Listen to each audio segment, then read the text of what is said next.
and had a challenge. I had enough. Well, you drove out there into the middle of nowhere and had some sort of loud verbal display challenging ET in general out in the middle of nowhere? That's what I was doing. I actually had a pistol in my hand at the time. I was really ticked off. When I was having this fit, I was waving the gun in the air, okay? Being a contactee myself, You've got to listen to ICAR. That's International Community for Alien Research. www.icar1.com. I should know. I'm Irish. Certainly could.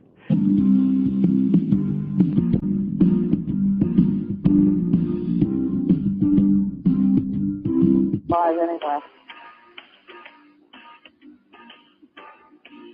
Uh-oh. Kidding. Well, if they type it in. Are you interested in a radio program that focuses on the deeper aspects of the UFO topic? Would you like to explore the facts and truths of what ufology and UFO research are all about? Then please join us here every Saturday evening at 7 p.m. Eastern, 6 p.m. Central for Eye to the Sky, the UFO Synopsis, with your host, D. Andrew, right here on the UFO Paranormal Radio Network. And remember, UFO research is not a belief system.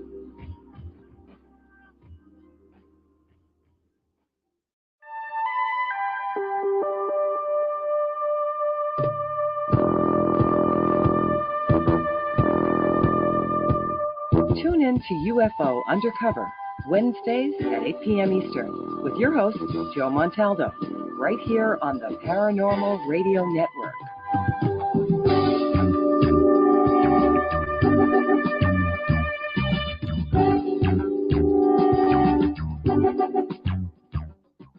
I had enough.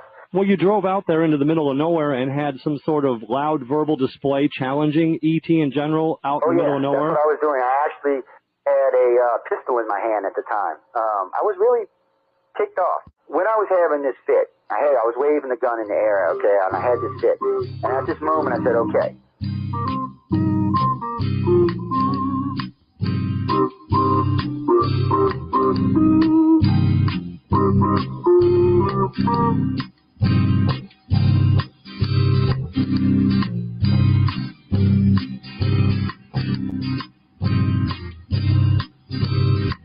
He was a Louisiana man named Montaldo. Folks around called him Six Gun Joe. Works with ICAR, don't you know? Investigating UFO. Out for a drive with a gal one night, they stopped to check out a reporting site. When an alien lit right there on the ground, he commenced to throwing his weight around. Now, old Six Gun didn't take too kindly to that kind of thing, especially without Vaseline or anything, you know. Seriously. Well, Six Gun looked that critter right in the eye and said, "Any last wish before you die?" Yo, reached for his gun, quick as a twitch, and said, "Fill your claw, you son of a bitch." Now a legend spread across the land about this pistol-waving man. But if you're from space or from Earth below, you don't give no lip to Six Gun Joe.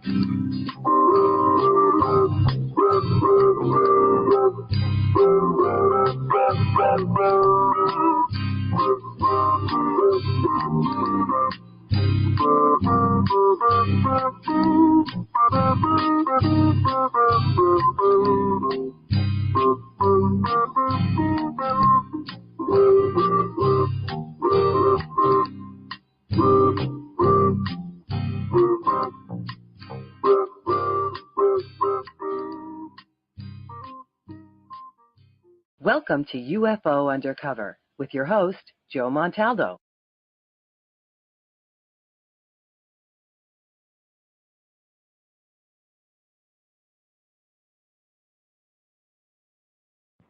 Good evening, everyone. I hope everyone's having a great evening, a great morning, a great afternoon, wherever they are on their beautiful blue planet.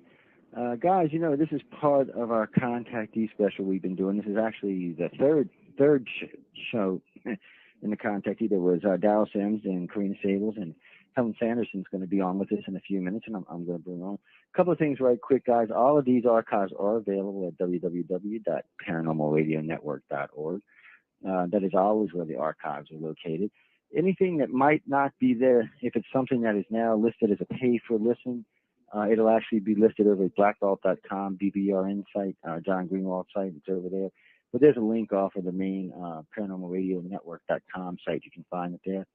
Also, the panel shows are going to be pay-for-listen because, the station needs to pay its bills. So those shows will all be pay-for-listen, but everything else will actually be free and available for anybody who wants to listen to it via the archive site.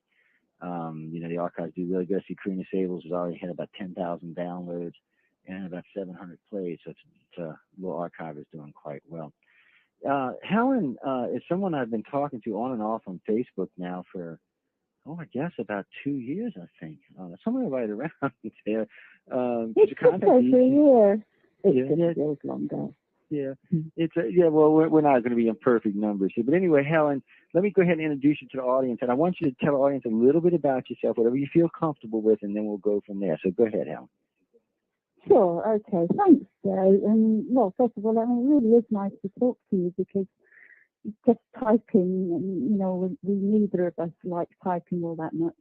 And just to put, and I feel for you for having to read my typing, by the way. But go ahead, finish.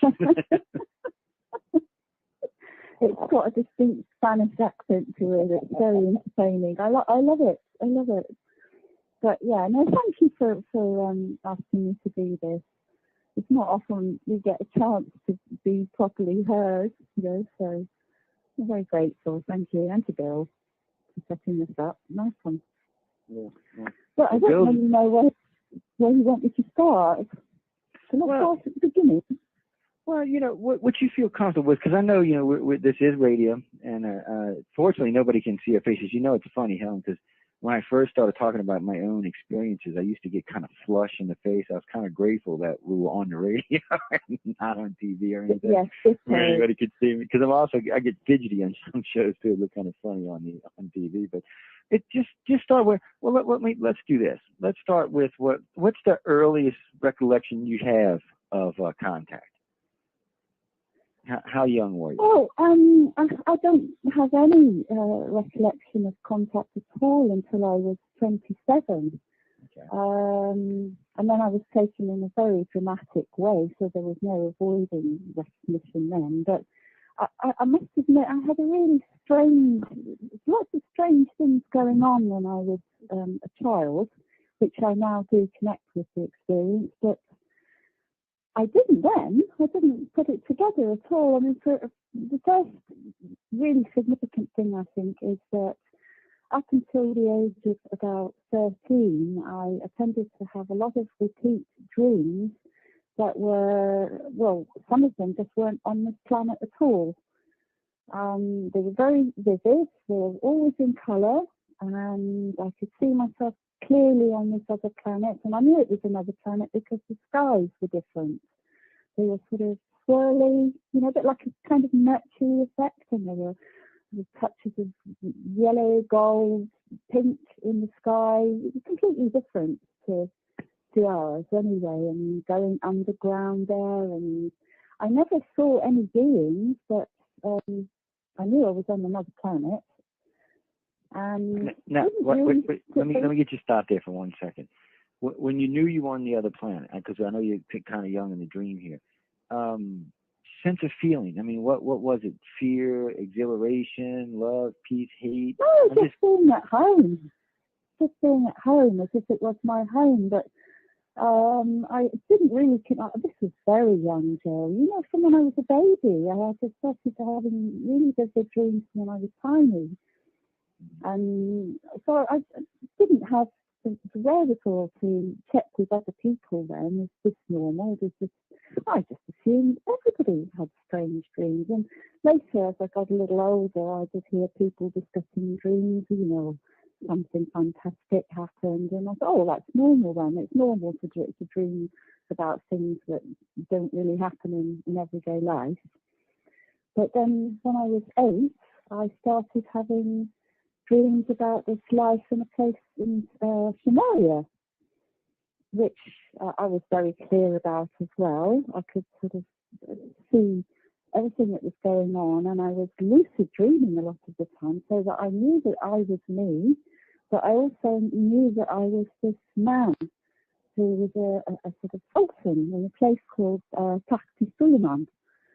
And I could see my family, and there was a temple nearby, and often these men used to go in there and pray, and this place that we lived in, it's still, well, there's the remains of a place there now. It's one of a kind of fairly famous place in Iran, and it's next to what they say is a bottomless lake.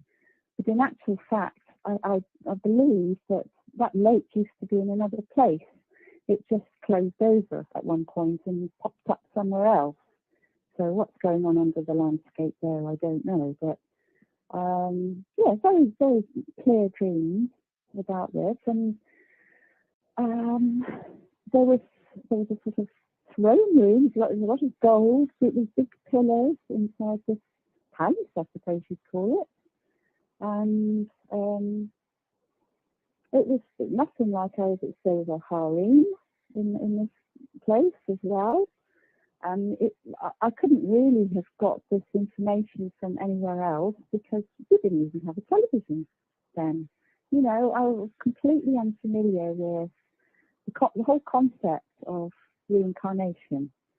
I now realise that, you know, both these lives that I was dreaming about were fairly continuously, not frequently, but enough for it to be a continuous thing, were actually other lives of mine. So I've had confirmation of this in many ways since. So yes, that was the first thing that was strange about my life. Well, I can understand that. I mean, it's strange. You know, when I was a kid, because I didn't know I had any contact until I was almost 30 years old, but when I was a kid, I knew something was going on, but I really didn't know what it was. Man, I used to have these wicked dreams at 7 and 8 years old. I actually taught myself how to dream so I could stop dreaming about these guys. And I didn't find out so much later on to what they were. And they weren't hurting me or anything. It's just, you know, I guess the actual shock of seeing them up close and personal at that age was kind of freaky weird in my subconscious. But, you know, when I talk to contactees, that's why I like to ask them, you know, what they remember. Because now, from puberty up through your 20s, because I don't want to give away your age. It's never polite to ask a woman her age, so we're not going to go there. I don't mind anyway. Well, I know, but it's just not that. And there's a lot of women in my family would be smacking my butt around. The thing about it is what do you now? Wait, let me slow down here. I don't want to get us too far ahead, but in this period, I know there's a lot of activity goes on in a contactee / abductee's life. For you, because we were talking 27 for real recollection, so you were an abductee prior to that, and then, you know, contactee after that. But see, now this is something I'd really like to clear up with you, Joe, if you've got a minute or two, because I've realised from being on Facebook for this last year that there's a lot of difference in confusion, even. It causes confusion. That these different terms are interpreted differently in the States than they are over here, I think. Because as far as I'm concerned, an abductee is somebody who's got an implant, and they may or may not, you know, recall how it got there and remember procedures. But that's the defining point for being an abductee to me, anyway. But you have an implant because if they're collecting you and fetching you backwards and forwards to wherever, they have to be able to find you. And they're only little, you know, transmitter-receiver devices. So you go. I gather. Well, you've got Daryl Sims and Roger Lear, haven't you? You've got, you know, made little collections of them. Well, we had to change it. Well, we had to change it because we found early on that very few contactees have implants. Mill labs have implants. Contactees rarely have implants. They're actually far and few between. In over, what we're at about 15,000 cases right now, I think maybe 500 have had implants. The majority of them just don't. How do you have that? Well, because ET doesn't need an implant to track you. They track you through your DNA. They don't need. Matter of fact, the U.S. government's working on that very project right now, tracking you through your DNA. They don't need a physical implant to find you. They don't need a physical implant to contact you, but the military does. They need a physical implant to keep in tabs with you and to know where you are. ET hasn't needed that for a very, very long time. Their technology far exceeds ours. And since they abduct in family lines, they identify you through your family line. They know your DNA back probably 10,000 or more years. So they're quite familiar with it, and they understand it quite well, and they know how to find you quite easily. So for us, we had to change it. We had to change it. Abductee for us means anyone who hasn't had an awakening experience. The people like are just having dreams. Yeah, see, for us, a contactee is someone who is consciously aware of their contact. Anything before that is an abductee because they're not willing participants. They don't understand what's going on to them, and they really don't have a clue what it is that's happening in their life. So we categorize them as an abductee, and anybody who's had the awakening experience, like you and others that we both know, well, those are definitely contactees. And then there's still stages up from contactee. But it's tough for us because, we see so many contactees that it gives us kind of a clearer view on a lot of what I like to call the basics, because there's a lot of other stuff in there that's going to differ from, person to person to person to person. But there's a fundamental basics to almost all abductions, which is what ICAR uses for abduction criteria. Yeah, we've been doing this a long, long time, as you can tell. Okay, yeah. But now you understand. But now you understand what I'm talking about when I'm yapping. Yeah, I do. I do, but I have to kind of say that I don't see myself in that way because, and also because I've really been very undercover myself and not inquired as to what's going on around the world very much, apart from this last year on Facebook, and that's been an eye-opener,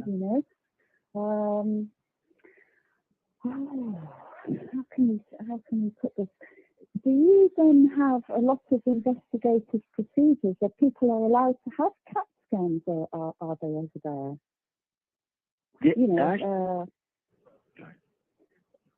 They're allowed to have these scans that allow their body to be completely to be X-rayed. You have that over there in the States, because we don't have that here.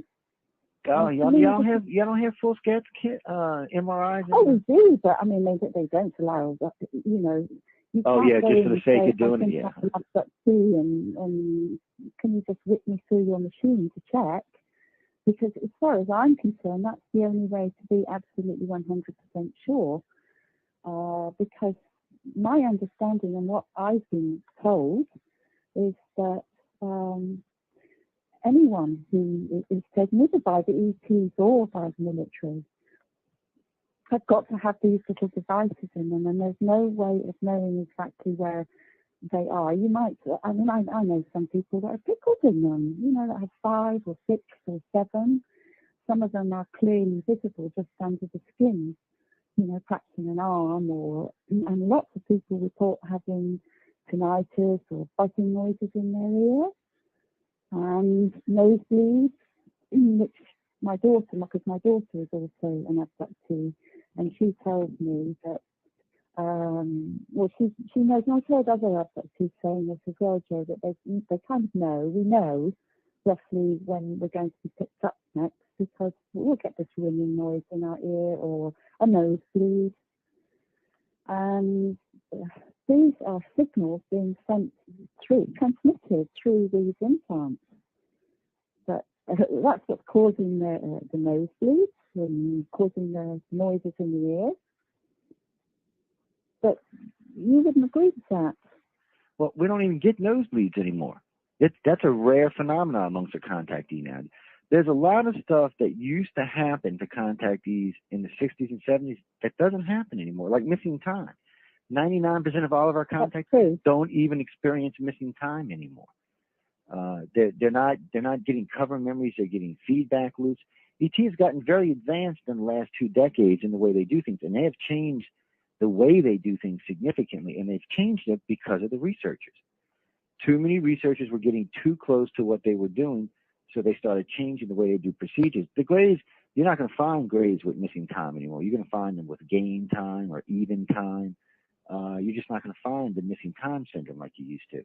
That's and then, very true, actually, yeah. Yeah. And then they do the feedback memories, which are what they do is they clip a piece of your memory, something that is mundane in your life, something that you do daily or often, something that you're not going to question because you do it so much. They'll take that, and whatever missing time they have, they'll loop those memories over it. As far as you're concerned, you don't even know you missed any time. The only reason people find out anymore is occasionally they make a mistake, and they put the wrong memory in, or they mess up with the time. But usually they're pretty seamless. But we've had several contactees that have had complete MRIs, tip to head toe. And actually, down here, if you've got the $2,500, you can just go have one yourself. They'll do it for you just to do it. I guess Americans get paranoid about being sick. I guess they don't really care. But I know a few of them that have had them done, and they're not turning up anything. And then to top it all off, we program contactees to ask questions. We'll take like 100 contactees or 50 contactees and program them all with the same question. Do grays use implants? A simple question.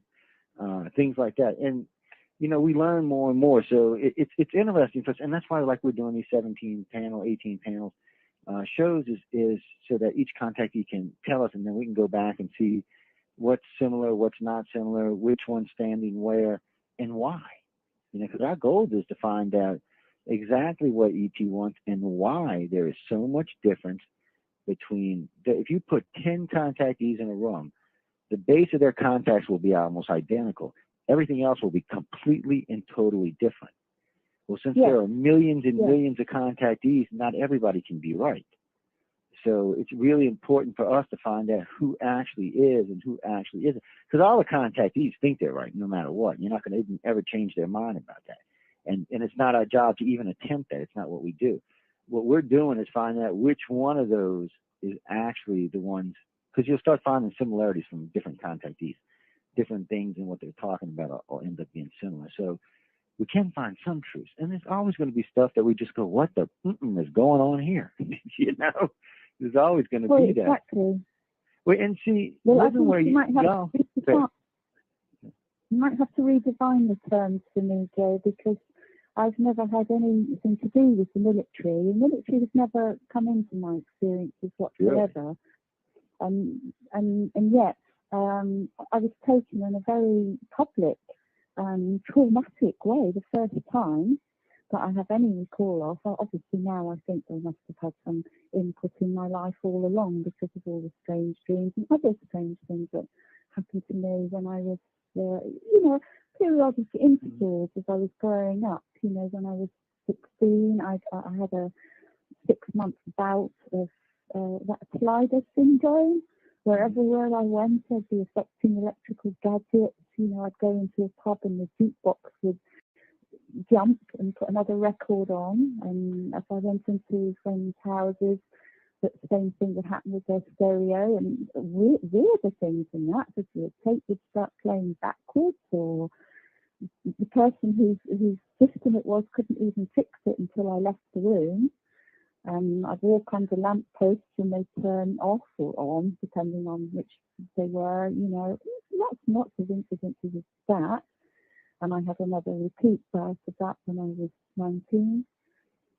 And being able to read people's minds, telekinesis. I remember an incident when I was about, how old would I have been? 12, maybe 13, something like that.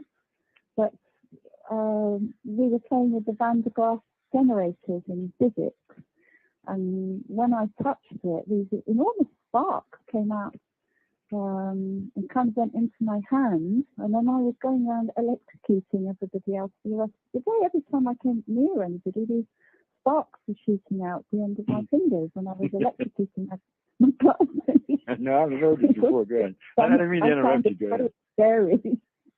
It was scary to me. In fact, I asked her to give up physics I was so traumatized by it at the time, and I'm very nervous of electricity after that as well. Didn't like to sort of change plugs or, you know, pull out a lead at the wrong end or anything like that.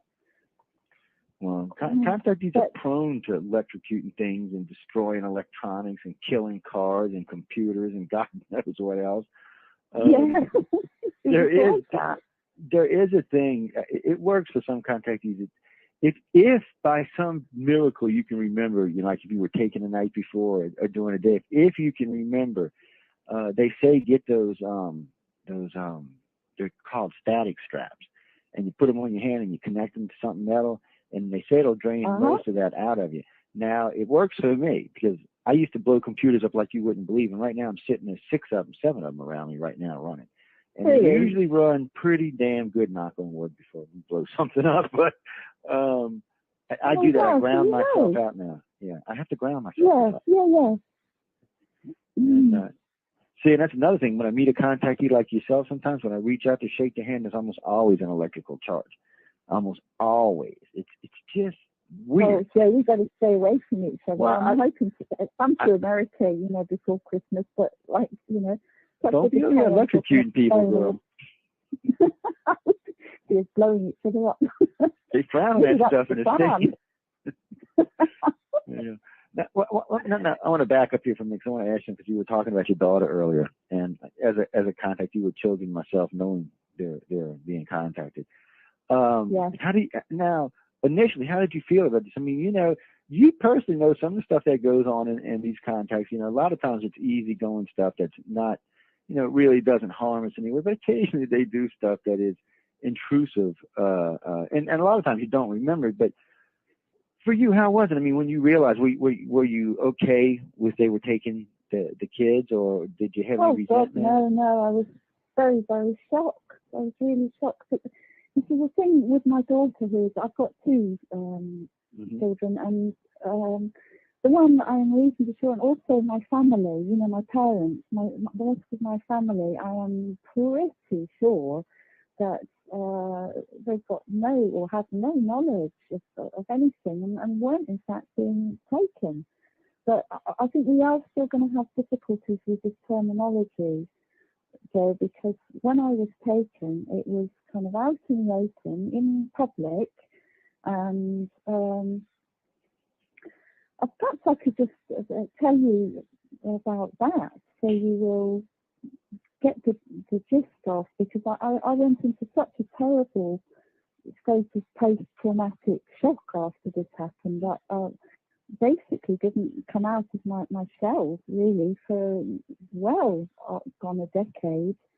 You know, I think it took me 8 years before I could articulate well enough to somebody that was going to listen, that I could tell anybody without breaking down. I would just start sobbing and shaking, and because I knew nobody was going to believe me. It was just so unbelievable. But I know what happened to me, and I've luckily had evidence. I had proof of what happened to me, if you like, because I'll tell you the story because it compromises my credibility as far as I'm concerned, Joe. That it was just before the Rendlesham Forest incident, so like a day or two before that, Christmas Eve, 1980, and the 2 years previous to that, I'd had an accident happen to me both Christmases. The first Christmas I had a riding accident where the horse I was on bolted off and jackknifed, and apparently it was really funny to watch. I didn't find it funny at the time, but I was thrown straight up into the air and did a bit of a little cartwheel and came down and luckily landed on the verge, on the grass. But I borrowed my friend's riding hat, and they were out with me, and it was too big. My friend's riding hat was too big, so I'd just taken it off, and this is what caused the horse to bolt, actually. I'd just taken it off and handed it down to my friend's husband, said, I can do without this, famous last words, and the horse shut off. And so I was laid up all over Christmas that year, 1978, with a very, very stiff neck.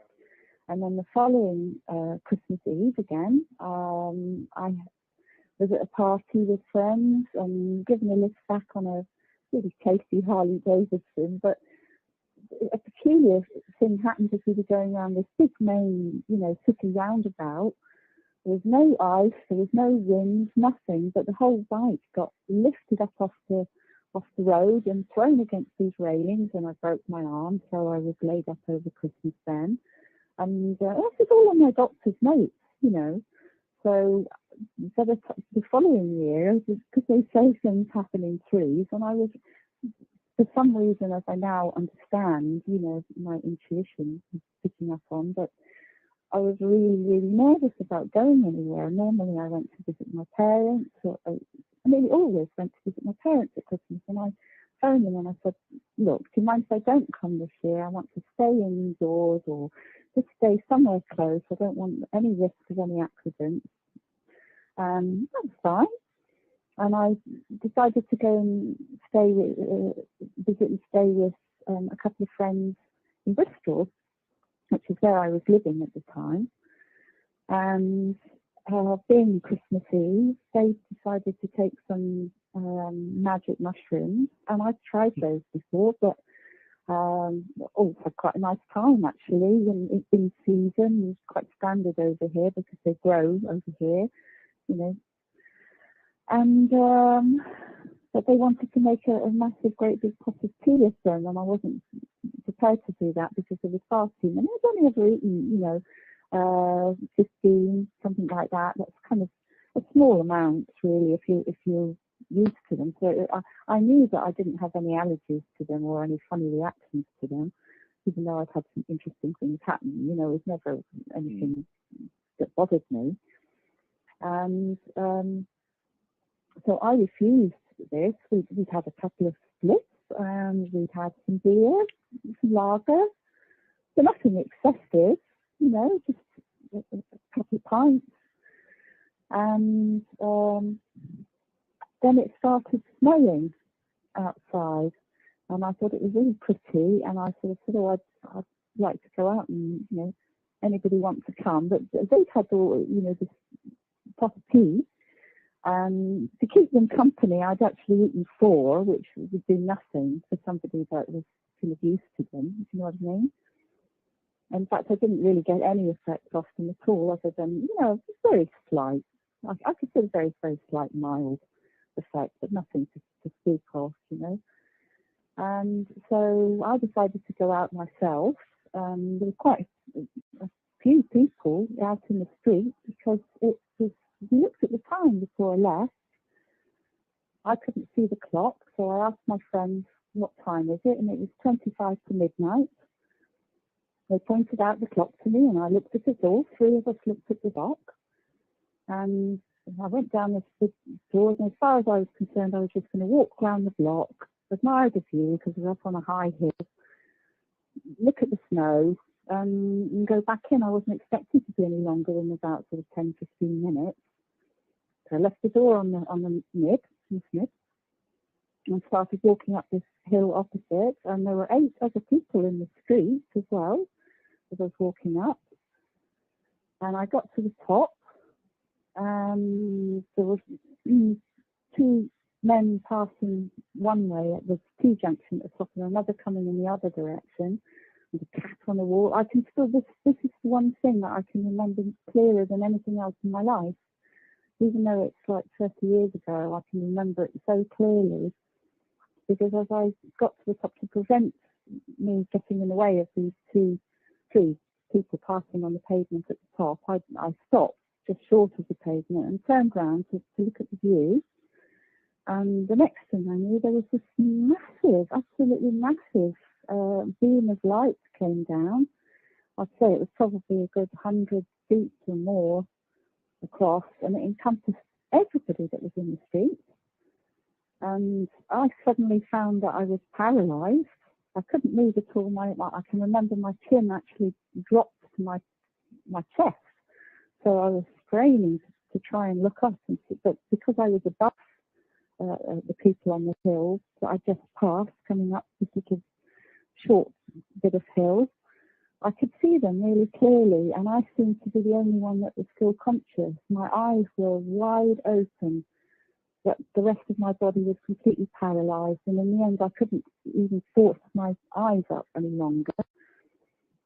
But before my vision dropped down to my feet, which were dangling off the ground, I could see that there was about 6 inches between the tips of my toes and the ground.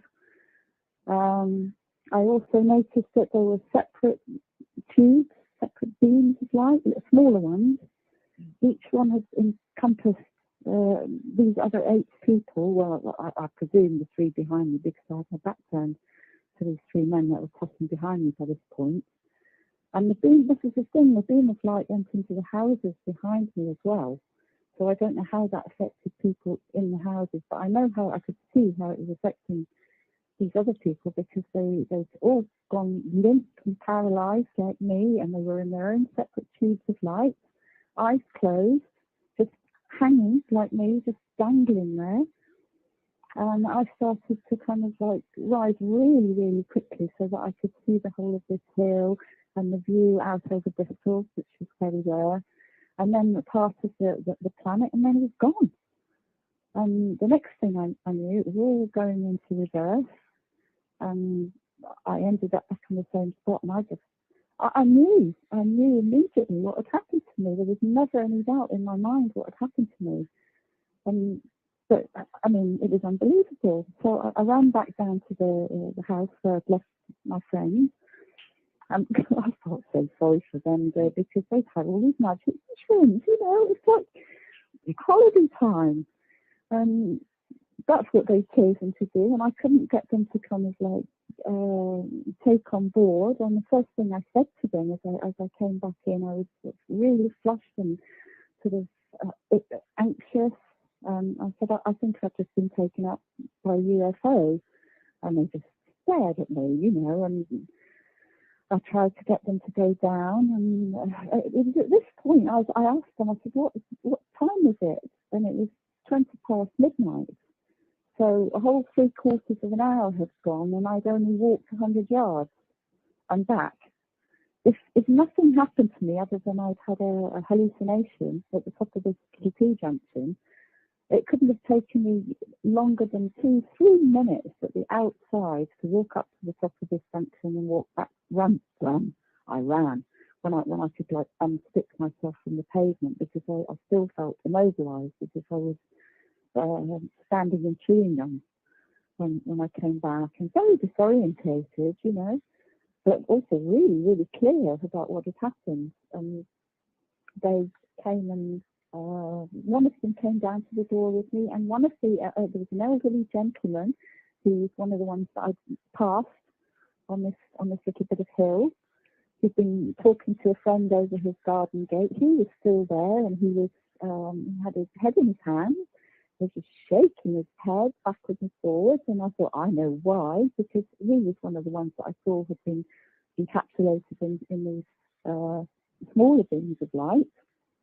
And he just looked so shocked, and I tried to wave to him. He was just shaking his head, and he sort of looked up at one point and gave me a gesture back, and I was saying to my friend, look, see, he was one of them. He knows what happened. And my friend was saying, well, don't be silly, Helen, come back in, you know, it's Christmas Eve. Of course, if you wave at somebody, they're going to wave back at you. There's nothing going on. Just come in. And so I did, and I shut right up then. One of them made me a cup of tea. I thought I'd better not say anything else, because even as I was, you know, going over it in my mind and knowing exactly what had happened to me, I could also hear how it sounded, if you know what I mean. Yeah, what it sounded like. Yeah, I know what you mean. Yeah, man. Oh my God! I was so shocked. I was really shocked. So I sat there for about half an hour, and then all of a sudden, I've been, you know, my skin had been okay when I first entered the house. But as I looked down with this cup of tea, I could see that, you know, all of my hands, and I turned them over as well, and it was the same on my palm. They're absolutely pickled with bright red spots. It's almost as if he's like pricked me with a pin all over. It was that bright red, and the rest of the skin underneath was like chalk, very, very white. And they were under my fingernails, and I started pulling my jumper up so that I could see my arms, and they were all up my arms. And I lifted my jumper up, and they were all over my stomach, and I looked at my feet, and they were all over my feet. And at that point, I just completely freaked out. You know, I said, my God, what's this? You know, look what's happened to me. You know, I told you something had happened. And one of my friends said, well, you sometimes get spots on mushrooms, you know. And I thought, well, only if you're having an allergic reaction. And I've tried them before, and I've never had any problems with them, you know, so I'm not having an allergic reaction. And anyway, when have you ever heard of mushrooms doing this? And the thing was, by this point, they were looking at me, you know, in horror, because I'm sorry, decency or no doubt, I just stripped down to my, you know, my bra and pants at this point, because I wanted to see how far it went over my body. And a little bit stressful just recalling this, you know. One of my friends counted in 1 square inch on my skin on my back. I had 100 of these spots, so there were literally hundreds of thousands. You can imagine the density if you've got 100 in a square inch, can't you? And they were all really clear, red, very, very defined against this chalky skin underneath. And the reason that they were giving me such peculiar looks was that it all ended in a distinct line around my neck. There's nothing on my neck, on my face at all. The rest of my body was pickled. And at that point, I knew I had to get some help. And they didn't have a phone, my friends. And I knew somebody vaguely that one of them knew down the road who did have a phone. I hardly knew these people. I've only just been introduced to them. And I said, I've got to get help. I'm going to phone a doctor. And I sort of ran off down the street. And by this point, I was starting to feel very woozy, very strange. And knocked on this family's door. And the husband opened the door and took one look at me. And my God, what's happened to you, you know? I sort of broke down then, and I didn't say what I thought had happened, because I'd already seen the reaction I got from my friends. I sort of said, look, I've just come from my friends, and you know, they've had some magic mushrooms. And I said, I had 4, so I don't know what's happening, but I need some help. They didn't really want to get involved, you know, because of the magic mushrooms, but I don't blame them. But the wife was lovely. She was really lovely. She said, oh, don't worry, because I started stopping at this point. You know, she said that I showed her, you know, my skin, and she said, oh my God, that's dreadful. You know, you need a doctor. And she said, don't worry, you know, my husband will walk you back to my friends. We'll arrange, we'll call the hospital, we'll call the surgery and get them to meet you around there. And don't worry, we won't leave you. My husband will walk you back there, make sure that you're all right. And I got back to the house with him. He dropped me off, and my friends took me in. And I remember very little after that, because I was flitting in and out of consciousness by the time the doctor arrived. And he was really puzzled, and despite the fact that it was Christmas Eve, he ended up spending about 3 hours there with me. He got the whole story from my friends, and just assumed at first that it was, you know, because nobody could ask me how many I'd had of these mushrooms. They said, oh, we only saw her eat 4, but, like, you know, she ate some more. I mean, we don't know. She went out for a walk, and then that was when they told the doctor what I'd said had happened. He clearly thought that apparently, because I've got no conscious recollection of this, I was virtually in a coma by this point. And he thought, well, then it could have been something external and nothing to do with the mushrooms. He said, because I must admit, having examined her, my friend had to tell me all this afterwards because I've got no recollection of it. He said, now that I've examined her, he said her pulse is normal, her temperature is normal. I mean, this wouldn't really be the case if she was having an allergic reaction to something. And he said, the only thing that I've ever seen anything like this is a radiation rash. And that was the point when my friends told him the story that I'd come back with. So I think that's why he stayed longer. And he wanted to take me to hospital because he said it was so extreme. He'd never seen anything like it. He wanted to call an ambulance and have me carted off to the hospital, but he said that I will also have to call the police because you've admitted that you've been taking magic mushrooms. So there you go. If I call for an ambulance, then I'll also have to call for police, and you will probably be prosecuted, having done willful damage to this woman.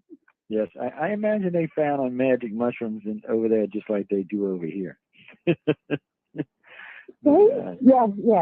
Yes, precisely. It says it's a class A or B drug or something, Well, it's interesting because around, 84, 86, somewhere around there, my wife and I were down in Gulf Breeze, Florida.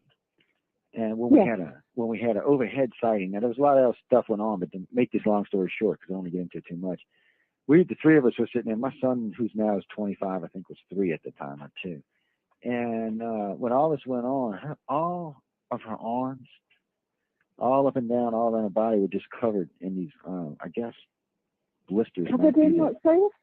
Yeah, but her face wasn't. Face wasn't touched, and me and my son had no marks on us at all. And we were sitting right next to her. So, I don't know. It's that was a bit of missing time then, wasn't it? Yeah, that was definitely. Well, it was so weird because this was classic, like 1979 UFO. This thing came over the top of a sand dune, and as it was going over the top of us, we know at that moment we were gone. And then we know probably when they put us back, but that was wild. I mean, This is typical, like something you've seen out of a movie. We look up here, it comes over the sand dune, like, oh no, we're going. It's wild, but stuff like that happens. Wow. Okay, so but listen, do you not regard that as being abducted? Because obviously you were taken somewhere else, or at least part of you. Yeah. Well, I don't know. I don't know what causes the marks, but I do know that several contactees. Now, I'm not talking about bruises or scratches. I'm talking about where their body was covered by some kind of lines, marks, scratches, blisters, burns, whatever you want to call it. It's I've heard there's probably, it might be 1 in 100. It's hard to put a number. I actually have to go sit down and look, but there are contactees that have it, and I don't know why. I have not found any one thing. I mean, maybe something will come out in your memory one day that might be specific why it happened. Like with Linda, I mean, I was there and I still don't know what happened. I'm kind of like, what the hell? Right. Okay. It's something your skin's being exposed to, but what it is, I don't know. But I knew what it was, Steve. I mean, right from the very beginning, I knew what it was. And anyway, the arrangement that the doctor came to, in the end, it was about 4 o'clock in the morning, and he said, look, it's Christmas Day now. I'd like to be with my family. Make up your mind. Either because her pulse is normal and her temperature's normal, and I can't work out what on earth has happened to her. If you're prepared to keep her here, it'll save you being prosecuted, which I thought was quite decent of this guy saying this. He said, if I do what my instinct is telling me to do, which is to, call the ambulance, then you're going to be prosecuted. So it's up to you. And my professional judgment is that if he isn't at any risk of dying or anything like that, so if you're prepared to look after her, then it'll be, the better for you. And if she takes a turn for the worse, then you call the ambulance and take the consequences or whatever. But by this point, I was virtually unconscious, and so they decided to keep me there. I knew nothing about what happened subsequently. other than it seemed quite dark and like I felt very, very ill. On the few moments when I sort of briefly came to consciousness, my friends were trying to get me to drink some water, assisting me, lifting my head up, to get me to sip some water. I had no idea how long this went on until I started to feel a bit better, and they were bringing me up cups of tea. And then I discovered that 5 days had elapsed. They kept me there for 5 whole days, and I'd been unconscious virtually all the time. And they said that whenever they tried to open the curtain windows and let in the light, I just screamed. I screamed in my sleep. I couldn't stand the light because of the memory of this light that had come down on the pavement. Mm-hmm. And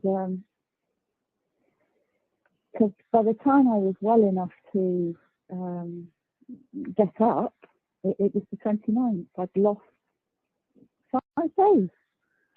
Well, that's that's not uncommon in contact situations. So, well, this is why I kind of really related to Travis Walton when I heard his story, because I thought I had no awareness of ETs. I had no interest in thinking about ETs. I never read any science fiction. I mean, I used, as a child, I used to we lived in Cyprus when I was younger, and it was such a beautiful country, and I'd look at all the wildlife, the insects, and the fabulous sky, and sort of think, there definitely is something else out there. We're not the only, conscious entities in the universe. I kind of always knew that, but I didn't have a single thought in my head about ETs.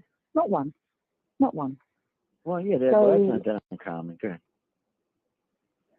And I really identified with Travis Walton in later years, because when I heard what happened to him, I still haven't heard his full story, and I'd love to. I'm going to, Jim Sparks has lost a lot of time too, like that. Jim Sparks, yes, and I relate to him as well. Yeah. I relate to him because I've had procedures that are done to me. Like remember when he had a guitar taken out of his lungs? Well, RETs did the same to me. They extracted in the same way. They took it out and presented these little vials to my daughter, to my daughter. She helped with the operation, she's told me. And they extracted all this tar out of my lungs, because I'm a smoker now. And but you wouldn't know it. I've been smoking for 30 years, and I've got sort of no difficulties with my breathing. I was starting to have difficulties with my breathing until they did this for me. I do regard that as a kind of a favour, if you like. Yeah, well, I finally gave him a nasty cigarette. We've never had anything. We've never had anything that I would describe as nasty or unkind or disturbing, other than that it was just so shocking. Let's backtrack for a minute. I want to ask you something about those 2 beams of light. Actually, I want to ask you something about the big one first.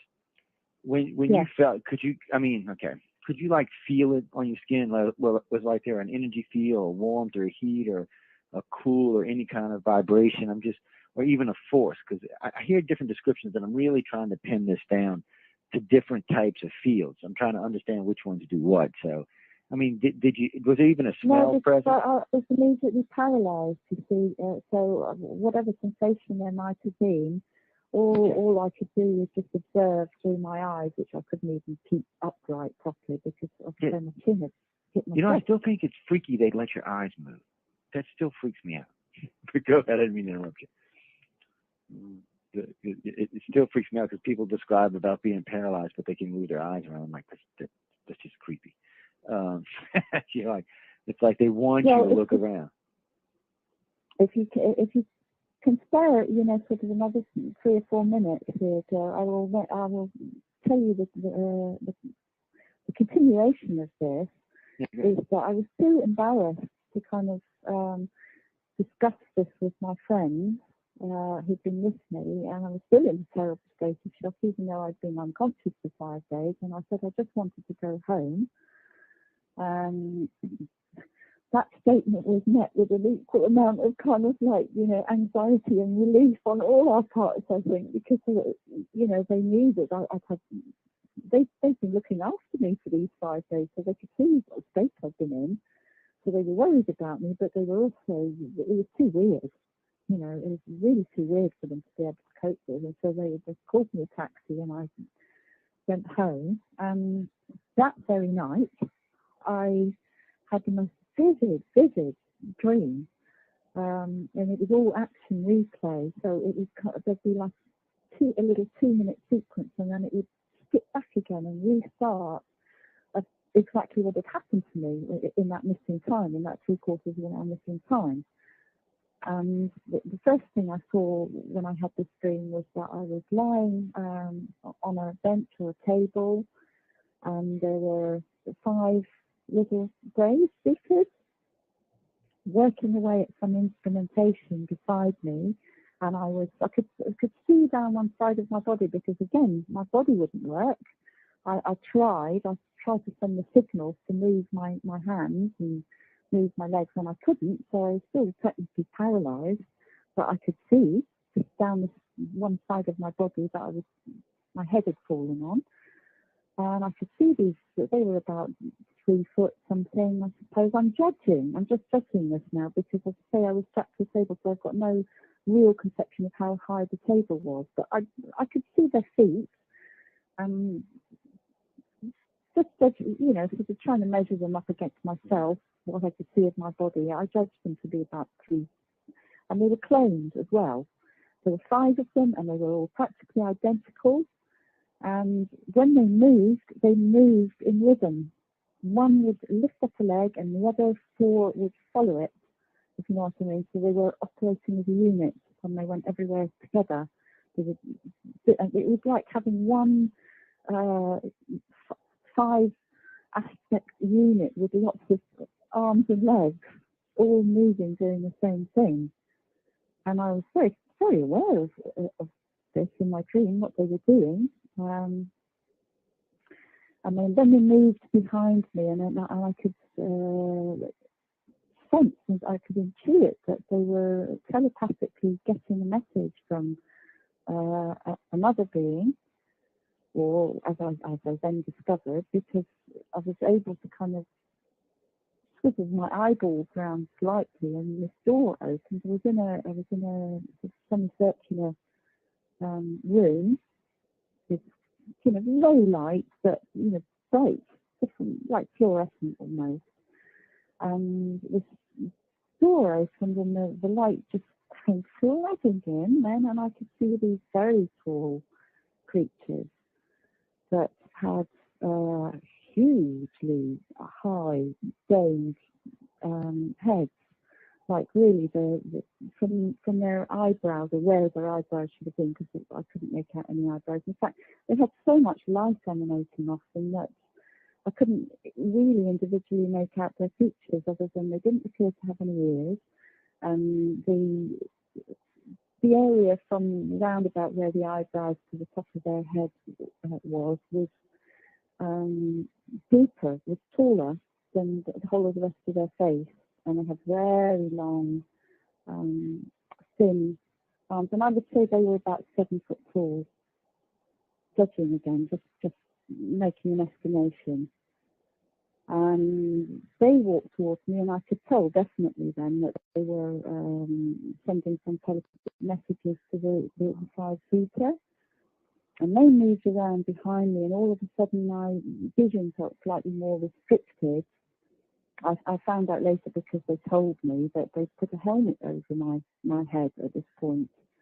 This is actually before the 2 tall ones came in, but I was aware that they were sending telepathic messages backwards and forwards before they came through this door. How I know that, I don't know.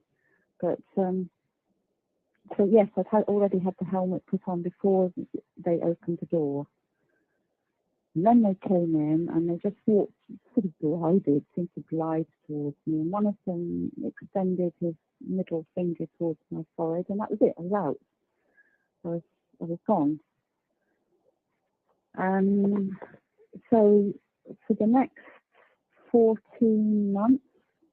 This was an action replay that happened every single night to me. So I woke up in the beginning maybe 2-3 times a night screaming. I was screaming every time I woke up. It wouldn't go away until the end after 14 months of this without any interruption whatsoever, not even one single missed night.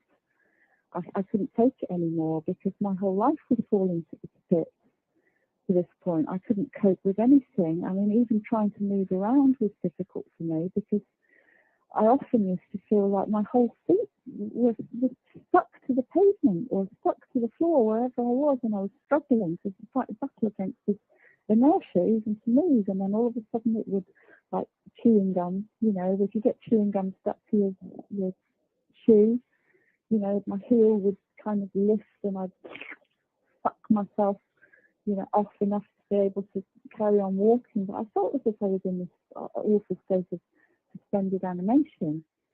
Up to this point, I've had such a normal life, so I couldn't equate it. I just couldn't get used to it. I couldn't cope with it.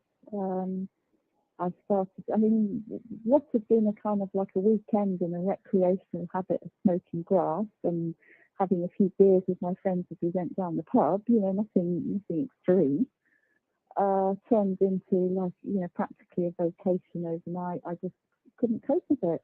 So I started getting very depressed, getting very anxious. I also had horrendous panic attacks. I even went through a phase of complete agoraphobia, and I had no trace of anything weird like this in my life before. I was a normal, happy, outgoing, fun-loving person, quite a lot of friends. Never used to feel like I quite fitted in on this planet, I must admit, or totally belonged anywhere. So that was another sign to me that there was something going on, from before, perhaps even before this life. I don't know, but I had a nice, normal upbringing, very loving parents. They looked after me, they loved me, they were sweethearts. I couldn't have dreamt of such a thing, Yeah. I wouldn't have dreamt that such a thing is possible. It's very scary. Unfortunately for contactees, it's in every walk of life. Doesn't matter what color you are, what sex you are, who your parents were. They just, once they get you in their system to say, or once they get your family in there to say, it's always going on. And but it's hard, and it's hard to deal. When you first start remembering this, I know we're going to go to break here real soon, but I know when you first start remembering this, and even as it goes on and progresses in life, there's a lot of stuff to deal with. And what most people don't understand, everyday people don't understand, is the fact that a contactee has to deal with their everyday life, their families, their spouses, their kids, their friends, their jobs, their careers, whatever. They got to deal with all of that, plus they have to deal with their contact.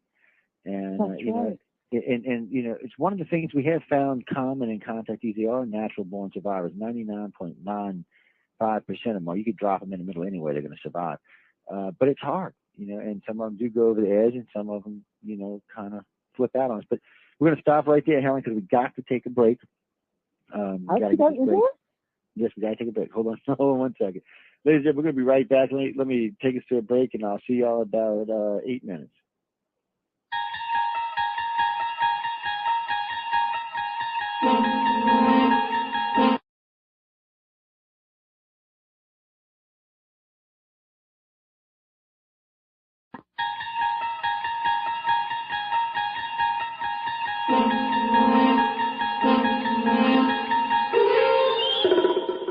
You're listening to UFO Undercover with your host, Joe Montaldo, right here on the Paranormal Radio Network.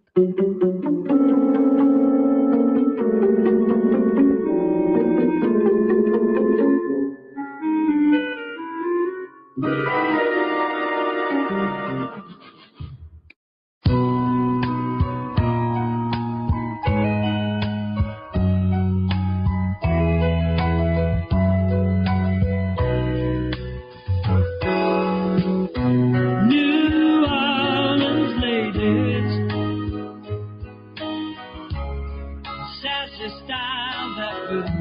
drive you crazy, and they hold you like the light. Hugs awake when this candle's burning, them Creole babies, thin and brown and downright lazy, and they run just like a river, a little way to last forever. All the way from Bourbon Street to West Monday, they sashay by, sashay by.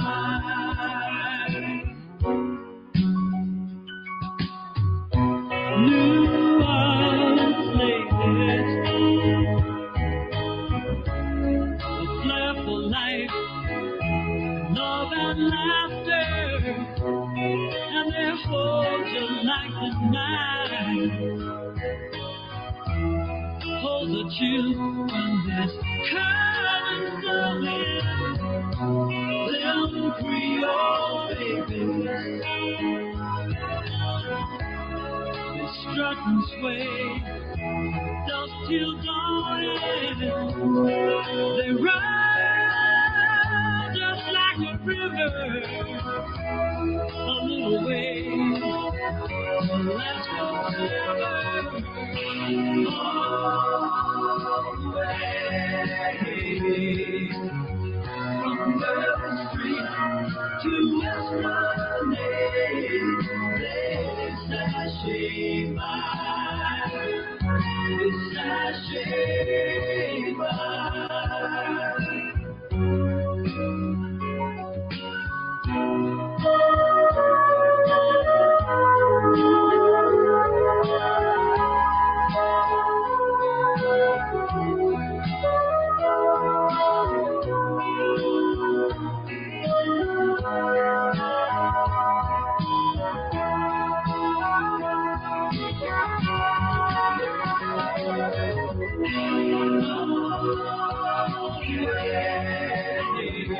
From Bourbon Street to West Monday, they sashay by, sashay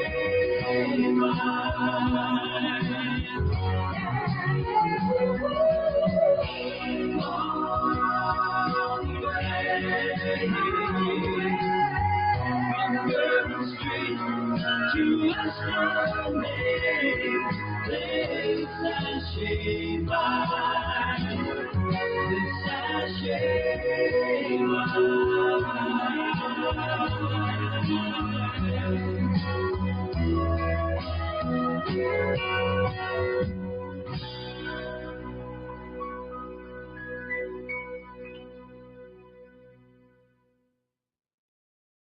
Tree Sheridan, host of A Global Focus. Broadcasts resume Friday nights from 10 to 12 Eastern on the Paranormal Radio Network. Come join the discussion. The Church of Emmaus with hosts Jeffrey Richard and Guy Weddle. 10 p.m. Central Saturdays. Opening the gates of the underworld and calling down demons of ancient starlight. Tune in and watch for the apocalypse on the Paranormal Radio Network. Come to our forum at MavisIncarnate.com.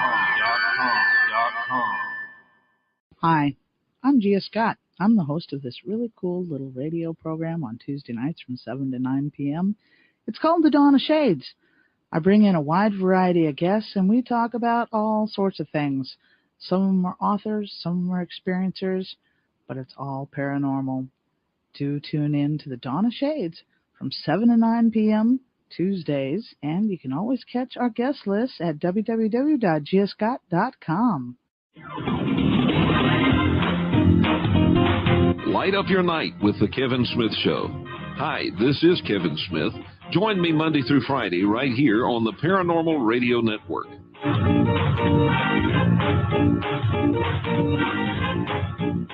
The Unabridged Universe. Join us from 7 to 9 Central Standard Time.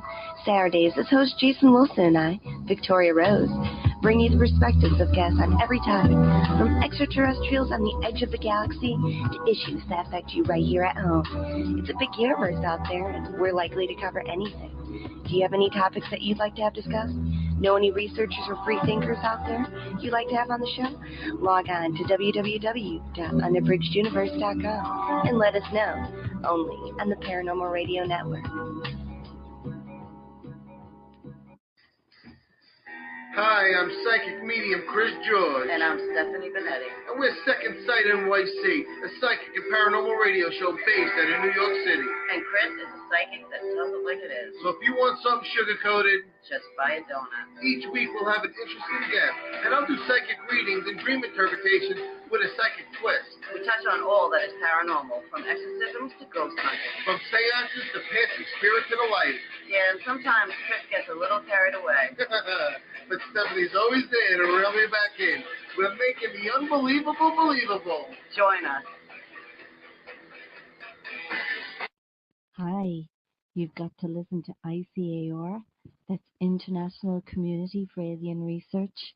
www.icar1.com. I should know I'm Irish. Are you interested in a radio program that focuses on the deeper aspects of the UFO topic? Would you like to explore the facts and truths of what ufology and UFO research are all about? Then please join us here every Saturday evening at 7 p.m. Eastern, 6 p.m. Central for Eye to the Sky, the UFO Synopsis, with your host, D. Andrew, right here on the UFO Paranormal Radio Network. And remember, UFO research is not a belief system.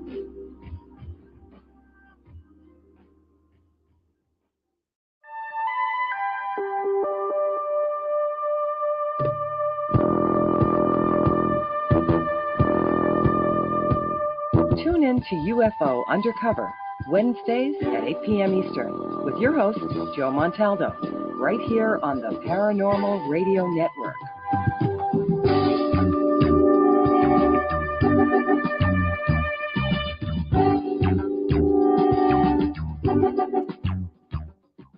I had enough.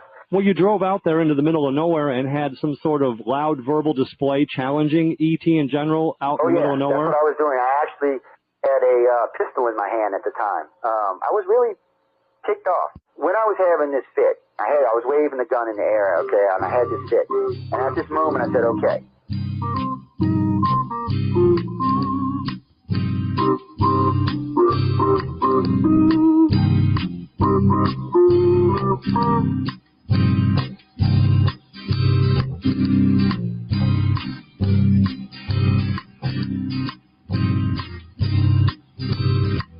He was a Louisiana man named Montaldo.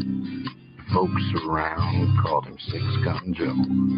Works with ICAR, don't you know? Investigating UFOs.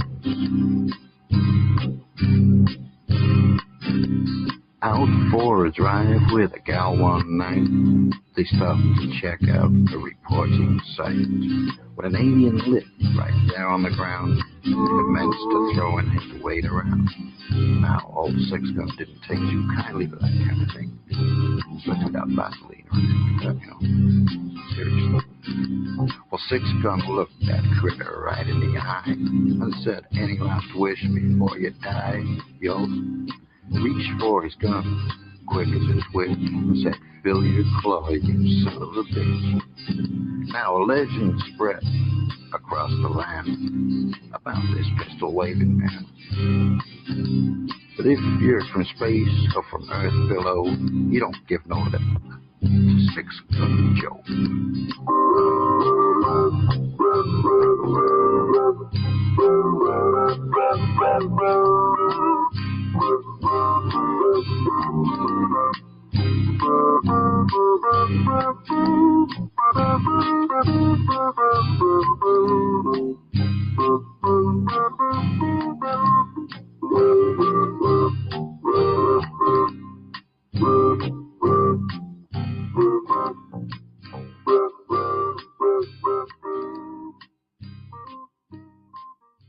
Welcome to UFO Undercover with your host, Joe Montaldo.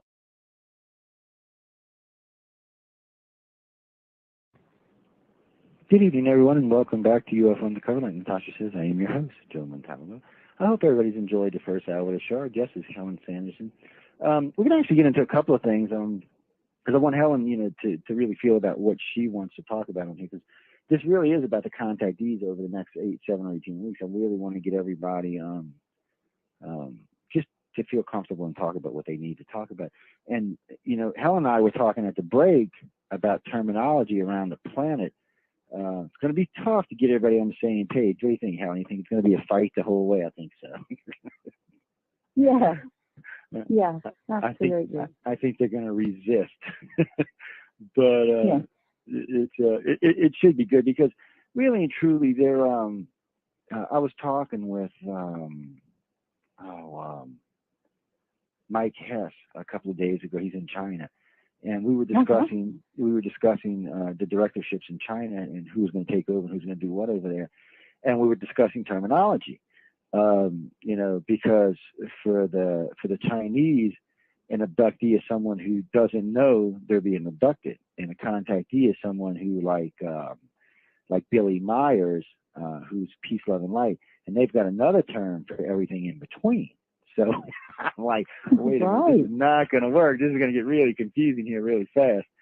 So him and I were discussing, like I said, this very, very topic matter. And there is a need for a localized, but ICAR's getting to be a big organization. And then over the next couple of years, we'll break 50 or 60,000 members. So we are working on that. It's just making sure that it's done right. We don't want to leave anything out. And we want to make sure that the terminology is really, really explaining what each individual is, or as close as it can, for what we're talking about. It's going to be tough. And what I'll do too, Helen, is like people like yourself and other contactees we know, as we progress in these terms, I'll post them out to all of y'all and get everybody's feedback. And then eventually we'll get to something that everybody at least mostly agrees upon. Okay, well, I'm just going to be a difficult one, Joe, because I really would prefer it if you would refer to me as an abductee. And I'll tell you why, because I think that a lot of people are recognizing that they didn't have prior remembered agreements for this to happen. That some, like myself, for instance, I actually believe that this was a commitment and an agreement that I made from maybe other lives now, because I've had so much explained to me, and my daughter has too. But when it first happened, I had no prior remembered contact. And back along, when a lot of people were experiencing missing time and nosebleeds and all the rest of it, there were so many traumatized people because they didn't remember, they didn't recall. And I actually think this is part of the whole mind control programming, is to make us kind of minimize the thing. And even the terminology, contactee, is minimizing what's going on for people as far as I'm concerned. So just to be difficult, Joe, when you refer to me to other people, I would like it if you would call me an abductee, because that's how I see myself. And I think until we can get the measure of, the extent of what's going on for people and just how much we've been hoodwinked, that to use the term contactee, it does not give the gravity to the subject that the subject needs. How can we expect people with no experience whatsoever and no knowledge and completely unawakened and no ET contact as far as they know whatsoever to understand what is happening to us, that we're being taken, we're physically being taken, and we're having procedures done on us? If you use the word contactee or experience, and I see over here, I've come across people who have just seen a UFO from a distance and got no remembered incidences of anything else other than that, and they're calling themselves experiencers or contactees. Why? I don't know. And people who are channeling also can call themselves contactees. So I just feel as if there ought to be like some special, maybe a new term. We should come up with a new term altogether. We have very strict definitions for abductees and contactees. It's just one of those things for us, because we have to distinguish between the two. It's just one of them things. And it's fine listening to abductees. It's just, abductees for us means that you haven't gone through the awakening process. If you haven't gone through the awakening process, you're an abductee. It's really a cut and dry thing. And abductees is a much more, for abductees are people who really are being abducted. They're being taken against their will. They're not wanting to be part of the program, or they simply don't know they're being taken as part of the program. Because they have very limited, abductees have very limited memory. I've got full memory. Not full, obviously, but I've got a lot of conscious recall. But how do you know what you remember is real? How do you know it's not all a big cover memory?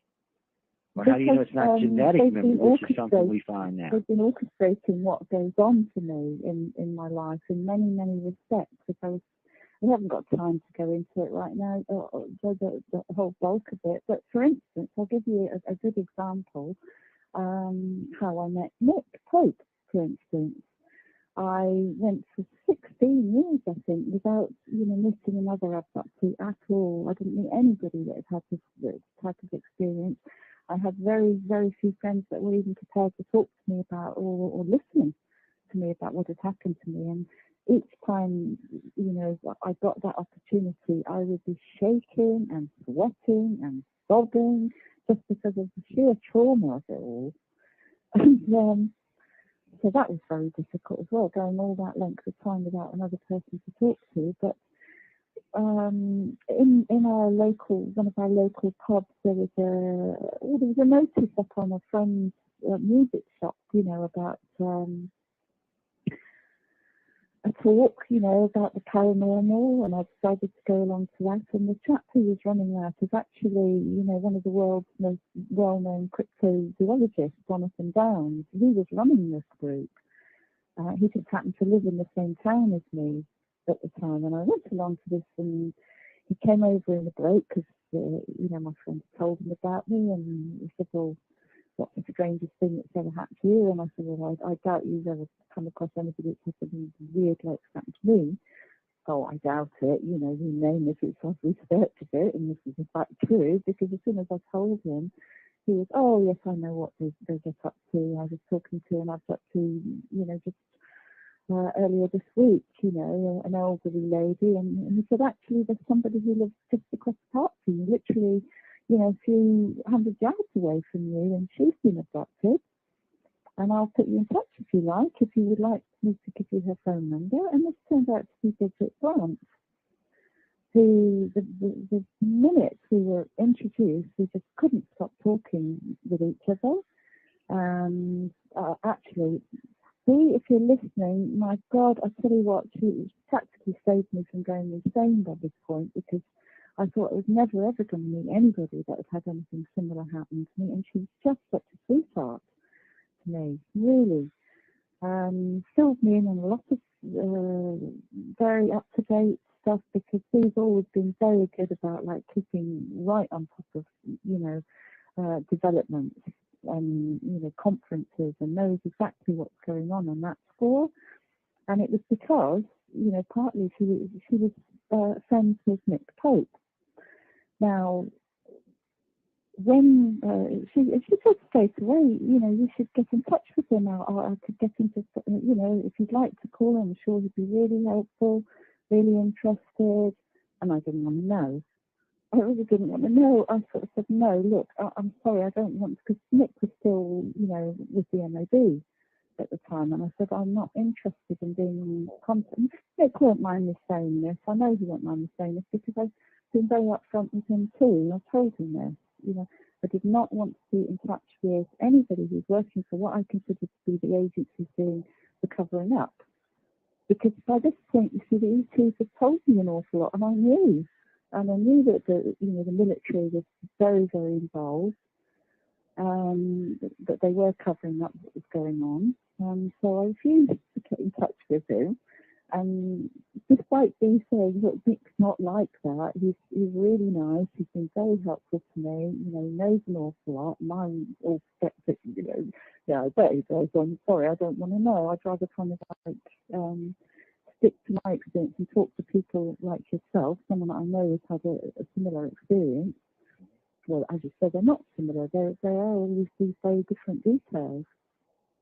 And so it was 2 whole years before I got in touch with Nick. And that was only because by this point I'd read Peter's book specifically on abduction. And by the time I'd finished those 2, I thought, oh my God, this guy actually does, he is very sympathetic. He's written about them, in a factual and caring way. And so I thought, he really cares. He's aware, how much we're going through. He obviously knows sort of a lot about the subject if he's been able to write all this. He's telling cases and all the rest, but he's not the kind of sympathetic feel with it. And it was at that point I said to Bridget, okay, maybe I should get in touch with this guy because he is clearly sympathetic and understands. And it was at that point that I contacted him and I said, well, look, I've been keeping notes over the years. It was a bit like writing for therapy, if you like. But I had over nearly 400 pages, full flat pages by this point, front and back of notes that I'd written about going through the most depressive times of this, all the kind of the trauma that was going on in my head, sort of floating too much dope, trying to kind of like just obliterate it from my memory, and nothing would. It didn't, glass is renowned for making you kind of like fall asleep easily and not remember your dreams. Well, it never worked like that for me. Nothing seemed to affect these dreams. It just carried on really, really vividly. Nothing stopped them. But I even had a drink problem, you name it. I tell you, I had all sorts of psychological problems from this. And I thought, well, perhaps since he has been so helpful to Bridget, that he can help me. I'm going to come out of my shell a little bit more, and because she kept encouraging me that read more, and I said I don't want to because I've written all about what I can remember has happened. I don't want to influence by other people's experiences because I want to write a book about this eventually, and I want it to be just a representation of my experiences and not coloured by anybody else's.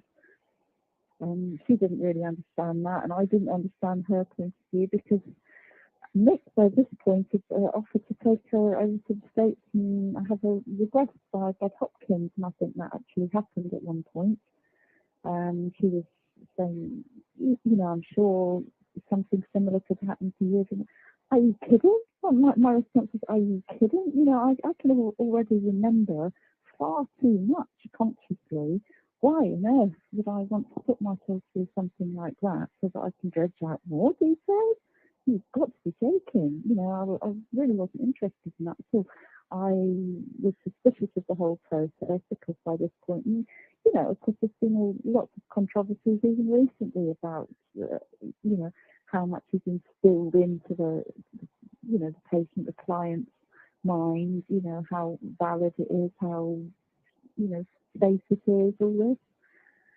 So my main reason was I just didn't want to remember any more than I already could consciously because that had had me in a state of post-traumatic shock for 13 years. So I didn't want any more dragged out of me. But in the end, I spoke with Nick, and although we kind of had this sort of tacit agreement right from the beginning, because I said to him, look, I know that there's lots that you can't tell me, Nick, because he's still under the Official Secrets Act now. I mean, once you sign that, it's fine, isn't it? You don't ever not have that restriction on you. I think even though he's no longer working for the government, he's signed his papers. So I know there's an awful lot he couldn't tell me. And from my point of view, I would never reveal what somebody else has told me about their experiences. I could only talk to him about mine, which, other than the initial details that I'm telling you now, I couldn't really tell him much more either because I wasn't aware then. I certainly became aware. The ETs had returned again, and they were making themselves more and more aware. They're making me more aware of their presence. orchestrating things in my life so that I would go somewhere and I would see something really unusual that I wouldn't have seen if I'd been there 2 minutes earlier or 2 minutes later, you know, sort of just stopping in the middle of work sometimes and being given instructions, go to the window or go and do this now, you know. So that, and I thought, well, what are the chances of me ending up 500 yards away from, you know, the abductees who's probably closest to, you know, our top representatives in this country anyway? What are the chances of that? The very first person that I meet is a good friend of Nick Pope. And Nick has been nothing but kind and supportive and helpful to me. He's, I haven't really called on his assistance very much, but when I have, he's been right there for me. In fact, as recently as about 10 years ago, I think I'd still not get any recognition from my doctor, despite trying to go and have my implant removed, and it spontaneously coming out days later because they couldn't get to it. It was right up in the third eye area of my forehead, if you know, in the front of my brain, attached to the front of my brain. So up to the kind of like sinus cavity, right up there. And I know it was there, and several friends that, you know, in the early days, had said to me, what is that glowing on your forehead? You've got a spot, I mean, like a bindi, you know, like Indian bindis. It's roughly that spot, right in the centre there, slightly to the left, glowing. And 4 people pointed this out to me, and I saw it often in the mirror. You know, I'd look in the mirror and I'd see this area of my forehead kind of glowing. And it was either a kind of a pale, silvery bluey or pale sort of gloomy colour against the rest of my skin. And after I had a procedure at the hospital to try and, you know, stick a probe up you know, right up to the up my nose, they said it's not possible to put a probe up through the septum. You would need to have a serious long-term history of sinus problems if we were going to do something like that. And we're not prepared to do it without, you know, those conditions. And I said, well, I've never had any sinus problem, and that's true to this day. I've never ever had sinusitis. I've never had when I get a cold, I'll never get a little bit of congestion at the top of my nose behind my eyes. I never have any problems with my sinuses. Yet after I had this procedure, like literally days after I had this procedure, I was blowing my nose in the toilet, and this implant came down through my nose. And my reaction was I looked at them, despite having gone through months of, like, you know, real anxiety and trauma, trying to get them to, you know, take me seriously and give me this, you know, procedure. I didn't even register what I was looking at in my hand. I kind of thought, what's that? I've got a grain of rice in my hand. What's that? Attached with mucus and what's that? You know, and I thought, ew. And I scratched it up in a tissue and I put it down the toilet and I flushed it, and it was a good 10 minutes after I got back into my bedroom and I realised what I'd done. And the first thing I did was go over and see Bridget Grant, and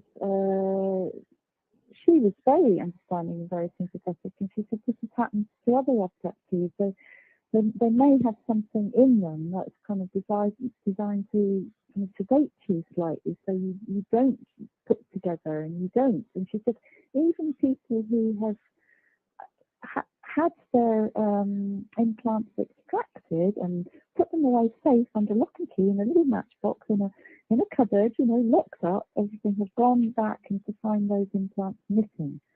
So she said they obviously are able to collect them. If they can take us aboard craft at however many, you know, hundreds of yards above the earth, they can certainly nip down and like remove an implant from a matchbox. That's going to be no bother to them. So she was very understanding, and she said, don't worry about it, I expect I'll replace it. But I was disgusted. I was really horrified at that. And what they'll take it out of a piece of drain pipe, because I flushed this down the toilet, so don't forget, you know, what they could just retrieve that. And she said, well, they'll put another one in, I expect. Yeah. You know, so I saw that, and 10 days after that happened, I was in the toilet again, and my daughter was having a shower. I blew my nose, and the entire contents so a nurse, well, actually it was Jonathan Downs told me this, because he trained to be a nurse. He was a fully qualified nurse before he got into cryptozoology, and he was one of the people I saw immediately after this happened, and he said that's impossible. It's impossible. Well, it obviously wasn't impossible because it happened, you know, but he said it was practically impossible for something like that. He said from your description of it, because it was like lemon curd, only it was sort of slightly limey green colour, very viscous, lots of it, covering, you know, the whole of the tissue, absolutely masses of this in the tissue. I made this, you know, this involuntary noise. Ugh! God, what's that? You know, and my daughter poked her head out from round the shower curtain, you know, what's up? And I said, this has just all come down my nose. And she looked at it and said, oh, that's disgusting. She said, oh, God, what's that? You know? And I said, I don't know, but it's horrible. And I said, again, I scrumped the whole thing up. I just wanted to get rid of it and threw it down the toilet and flushed it away. And it was another 5 or 10 minutes before I realised what I'd done. Luckily, thankfully, my daughter saw it. And when I was describing this to Jonathan Downs, he said, that sounds like the contents of the sinus cavity, but you wouldn't normally ever get your sinus bursting to that degree unless you'd experienced like massive problems, absolutely massive problems throughout your life. It's unheard of. It's unheard of the contents of the sinus cavity to rupture and empty like that. So, yes, it's quite extreme. You know, it was strange. Hold on a second. I was wearing a headset so I could hear you better, but I hear myself when I'm talking. It's kind of weird. You know, I was thinking when you were talking about your sinuses, because sinuses problems are a common thing amongst a lot of contactees. So I've heard, but yeah.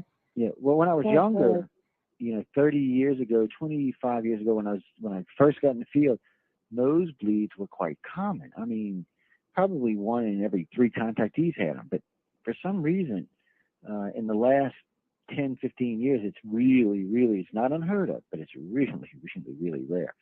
But the sinus thing is still, even now, a problem. And I know in the early days sometimes they would find implants and usually in the left sinus, but not always. But all of that stuff pretty much has ceased now. It's kind of weird. But ET, it makes sense to me. I know it's hard for the contactees to understand, but it makes sense to me. Their technology progresses just like our technology progresses. Actually, theirs progresses faster than ours does. But still, their technology is progressing, and they are adjusting. I don't think it's that. Huh? I don't think it's that, Joe. I think that they've had exactly the same technology all along, and it's just that they've gone into a different phase. So therefore, we're experiencing a different phase. Now, for one thing, I don't think the Zetas are abducting people in the same numbers that they were originally. And it's partly because they've been offered a deal by other ETs, if you like, to rehome them, because the only reason that they're here in the first place is they had a big disaster with their own planet. They kind of wrecked their own planet from not knowing how to time travel properly, because this is something you've got to understand, is that no ETs that have made it here from other galaxies have done so other than by time traveling. There are 2 different types of time travel. There's time travel within the galaxy itself, and there's time travel to step into other universes or dimensions, and that's 2 different types of time travel. Now, Zetas were attempting to get to the into other dimensions and into other universes. But that was as far as they've got. So they're a relatively young race, sort of undeveloped, relatively speaking, compared to some of the other ETs.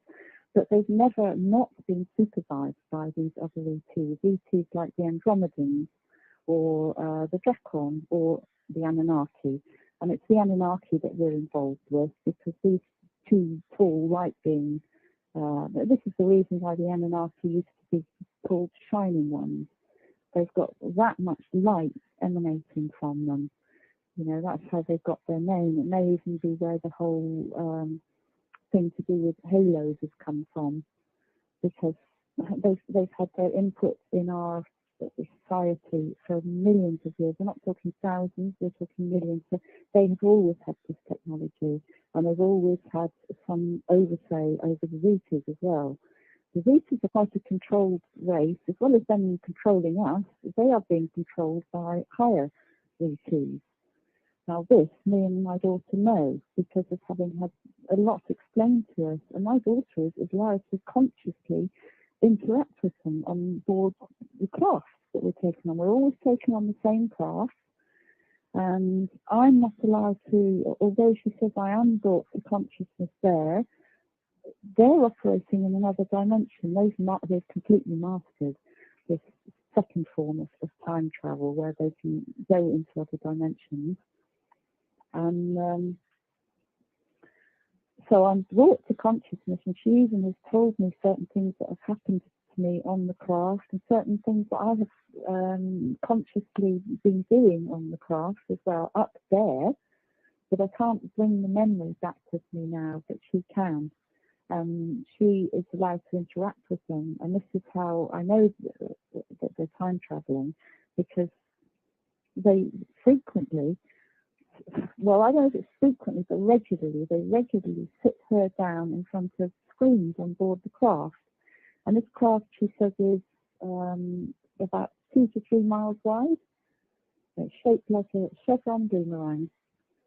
And it doesn't belong to the Anunnaki, it belongs to associated hybrids. And she says that these hybrids once lived on Venus. There's always been a connection between Venus and Nibiru and the Anunnaki anyway. She said for millions of years. This is before Venus lost its atmosphere, she said. When Venus lost its atmosphere, these the Venusians had to find their own way of kind of repairing their, DNA and surviving away from their planet. So they had these huge crafts. But she says even this craft that we're taking on is small compared to the smallest one of the Anunnaki ones, because sometimes the Anunnaki come and dock alongside, and the Anunnaki will come on board. There are several different types of species. It's almost starting to feel like a Noah's Ark up there, according to my daughter. The amount of different species that she's aware of. She says when the Anunnaki come on board the Venusian hybrid craft that we're always taking on, but it's under the orchestration of the Anunnaki. They're not orchestrating our takings, the Anunnaki are. And she says that she's seen them when they come on board, and the same thing that happened to me. Do you remember I told you that I had to have this helmet put over my head? Yeah, well, I remember. She said that they told me, the Anunnaki themselves told me this, sort of in 1993. They told me that I couldn't look at them directly without a protective covering, because if I had looked at them, if they were coming through that door, all that light emanating from it, if I'd looked at them directly, they said it would have burnt out my kundalini and I would have just died. So everybody has to have protection for looking at the Anunnaki. And my daughter says this is the reason that the Zeta wear the goggles that they do, because even the ones that aren't, those aren't their eyes. Those big slanty, effects are not their eyes. Many abductees actually have said that they can see something behind them, as if the eye itself is actually behind these big slanty eyes. And in fact, they are visors. Now, don't ask me how they work, or they're probably semi-biological, if you know what I mean. They're probably a type of there's a new thing out now that's called spray-on skin. It's proving really fantastic for like burns patients. Instead of having to have layers of this artificial skin stretched over the wound, they've managed to kind of like mix the DNA and the skin essence, or with some fluid that they can now spray onto the skin. And it may well be that there's some biological thing going on there for the Vita to create these goggles, but they're not eyes, Joe. I know this for a fact. They're not eyes. They're goggles. And my daughter says it's because even the ones not working for the Anunnaki, and there are so many different kind of allegiances and contentions, and they don't all get on with each other, and it's pretty much like human beings, actually. There are some, really beneficent ones, and there are, some warlike and aggressive ones.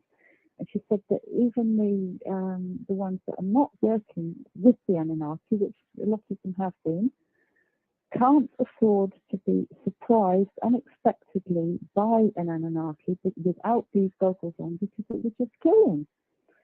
And on board the craft we're taking on, she says they have their own special quarters that has got it's a semi-clear screen, so you can see through it. It might be slightly sort of smoked, I think she was saying, but it's clear. It's you can see right through it. But they have to go into these quarters and be completely contained within them before anybody can see them at all, because to look at them with the naked eye would kill you. She says she's watched them, these particular ones, and I've since discovered that right at the beginning, if you remember me telling you when I was, a baby and a child, all the dreams I had of another planet. Yeah. I've since been told by both the ETs and my daughter that that planet is Nibiru, and that's where I came from originally, and that's probably got the biggest part reason for why I'm being interacted with by them now. That I had some connection with them in other lives, and I'm pretty aware that this is the case because of all these other dreams to do with Samaria too. So anyway, she's watched them. She takes them in food sometimes. I haven't got around to asking her what it is that they eat. I think it's kind of like mushroom based. But anyway, I'm not going to go into that now because I don't know. I don't want to talk about things that I don't know. I'll stick to what I've been told and I'm sure of. She says that the Anunnaki from Nibiru, because again there are different types of hybrids within the species itself, are essentially kind of flying snakes. She's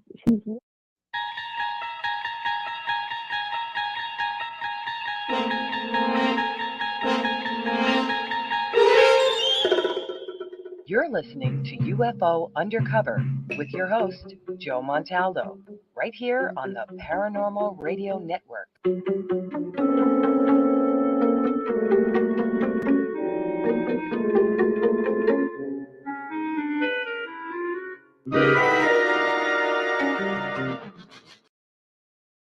watched them on several occasions shape-shifting. They shape-shift between this form of like a snake with wings, and then this very tall humanoid version, which is the only one that I've seen, the 7-foot, very light emanating, tall-headed, massively tall-headed humanoid.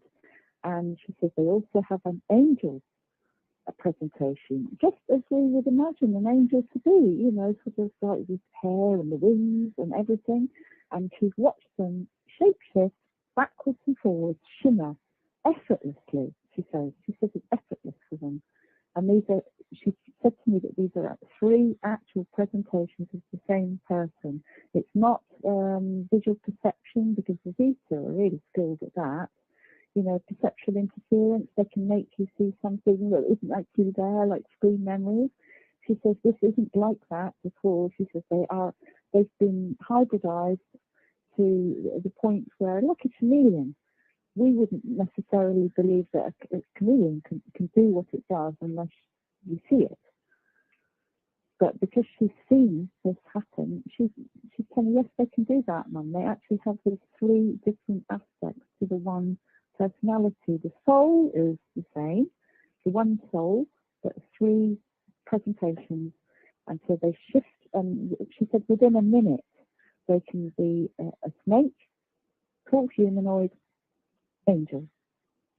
Snake, tall humanoid, angel. And they just shimmer backwards and forwards, and all this light emanating off them, you know.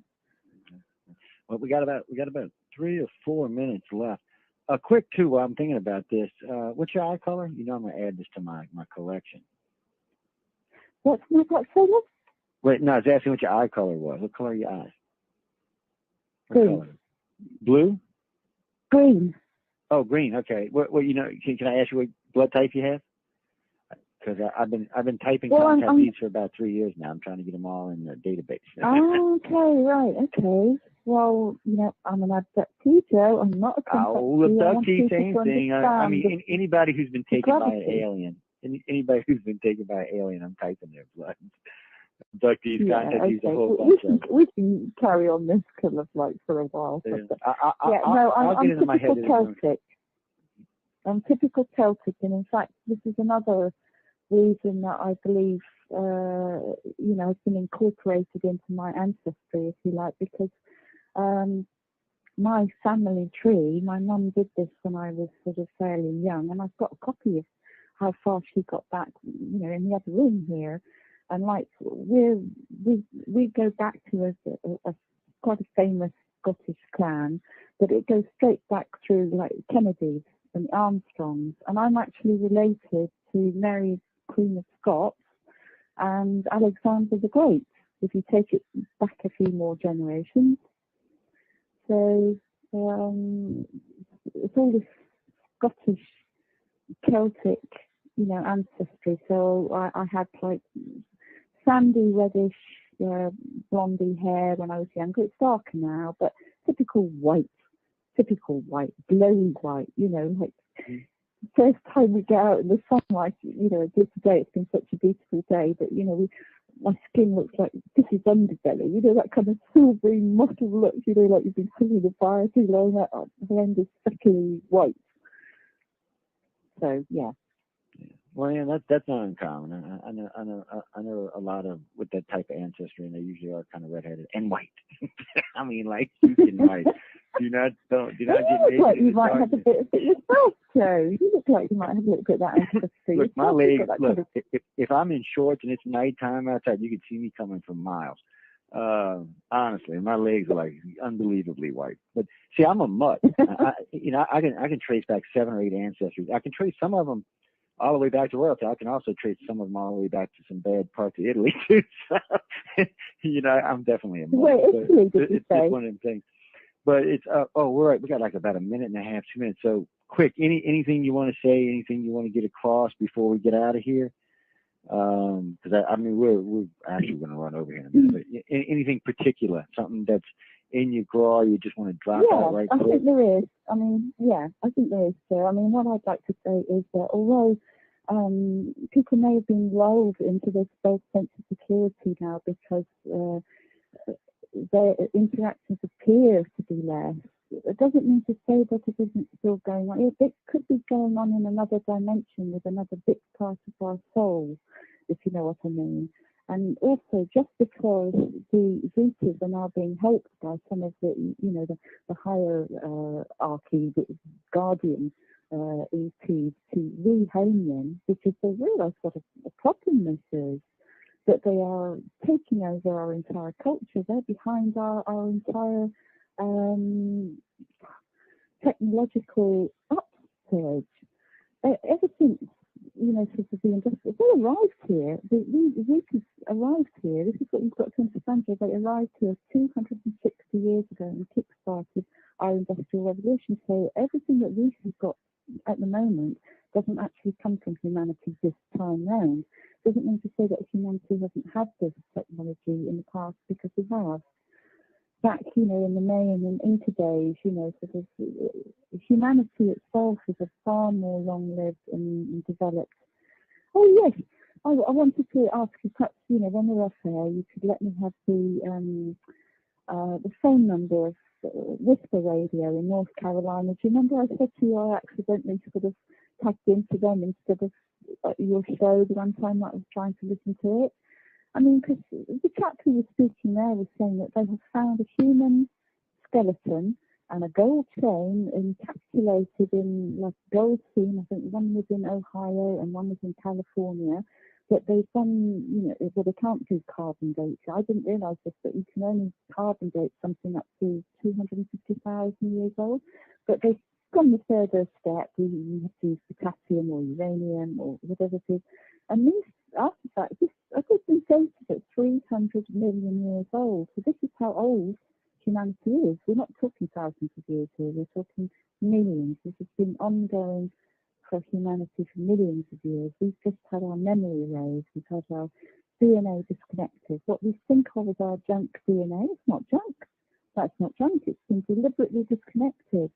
So by disconnecting aspects of our DNA and using mind control techniques, they are making us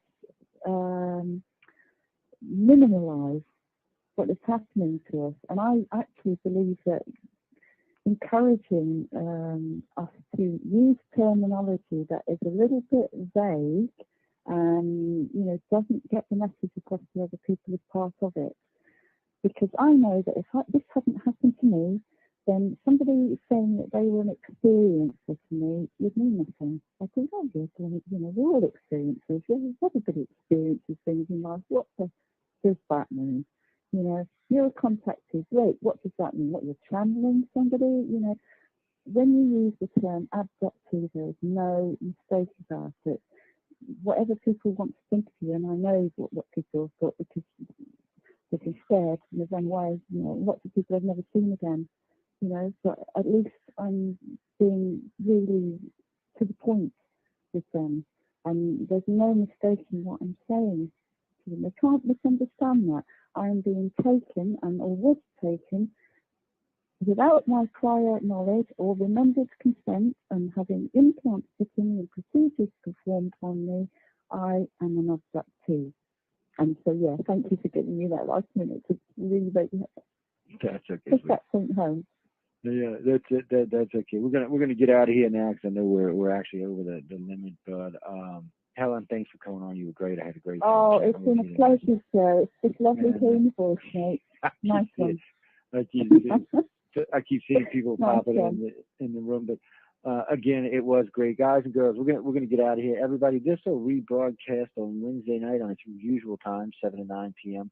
The archive will be available immediately following the program. I won't post the archive until after it airs live on Wednesday night, or actually in its regular spot on Wednesday night.